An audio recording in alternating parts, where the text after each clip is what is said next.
Kalsum. Ya. Dan saya kira nanti juga banyak hal yang perjuangan dan dari TNI yang bisa mewarnai di kalian di Jakarta juga warnanya jadi juga TNI gitu ya. Saya kira ini ya masa dari dia ini dia kan gitu. Ini lah itu ya. Jadi makasih banget selalu untuk kita semua. Makasih ya.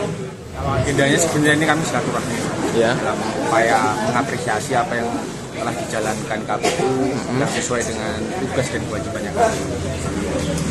Tidak lain dan tidak kurang bahwasanya melihat dari background kami PNI itu mayoritas juga dari anggota kami juga banyak yang menjadi penyelenggara pemilu, baik dari KPPS, BPS dan sebagainya. Tentu rasa-rasa dan keinginan-keinginan untuk mengapresiasi baik dari sahabat-sahabat kami sendiri yang bertugas menjadi penyelenggara itu perlu kami apresiasi. Oke. Kalau dari PMI sendiri melihat bagaimana jalannya pemilu 2024 ini khususnya di Trenggalek? Kalau kita berbicara di Trenggalek Mas ya, tentu sesuai dari kacamata PMI ini sudah berjalan sesuai dengan realnya Mas. Dalam artian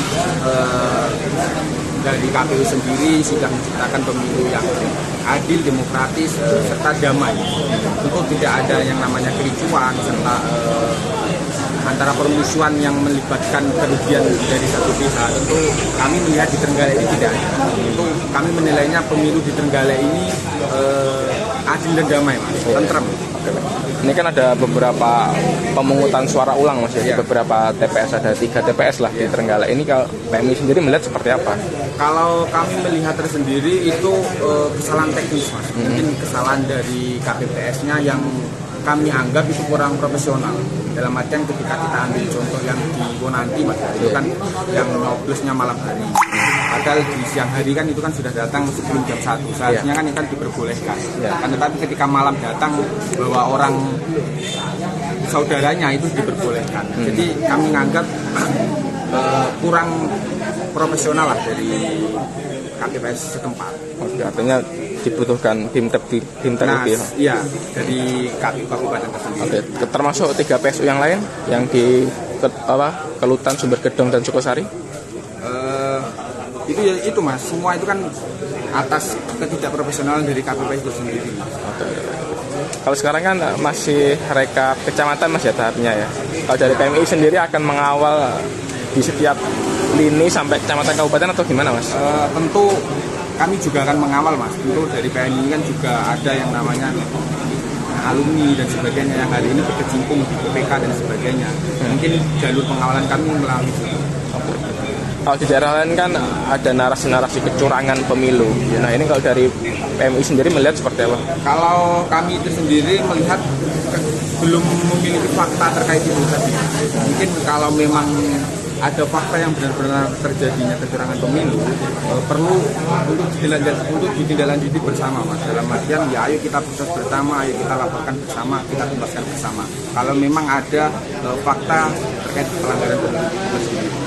Kan per hari ini yang saya ketahui Mas ya, di media, hanya tersebar di media sosial dan belum mengetahui itu fakta atau tidak. Oke. Kalau di daerah lain kan saat rekapitulasi kecamatan ini kan katanya kan rawan pergeseran suara. Kalau di PMI sendiri melihat seperti apa di Trenggalek rekap kecamatannya? Kalau di Trenggalek saya rasa aman-aman aja nih Mas. Kalau masalah isu-isu yang terkait penggeseran suara dan sebagainya, kan di setiap kecamatan, di setiap KPPS tadi, di setiap TPS kan ada saksi-saksi dari kepentingan dari partai maupun dari DPD dan Pilpres. Itu kan tugas dari saksi-saksi kan untuk mengawal serta untuk menghindari yang namanya kecurangan itu tadi. Tentu kalau memang adanya kecurangan berarti bisa digarisbawahi saksi yang diterbitkan dari setiap masing-masing partai itu tidak profesional. Oh betul. Itu berarti kembali lagi ke saksi sendiri ya? Kembali lagi ke saksi sendiri. Ini tadi ditemui siapa Mas? Sama ketua KPU Bapak Gembong Gita. Oke, terus apa yang disampaikan dan bagaimana tanggapannya Pak? Kalau yang kami sampaikan tentu poin utamanya ini terkait dukungan moral Mas kepada penyelenggara pemilu baik dari KPU, BPK, BPS dan KPPS untuk senantiasa tetap menjalankan tugas dan kewajibannya.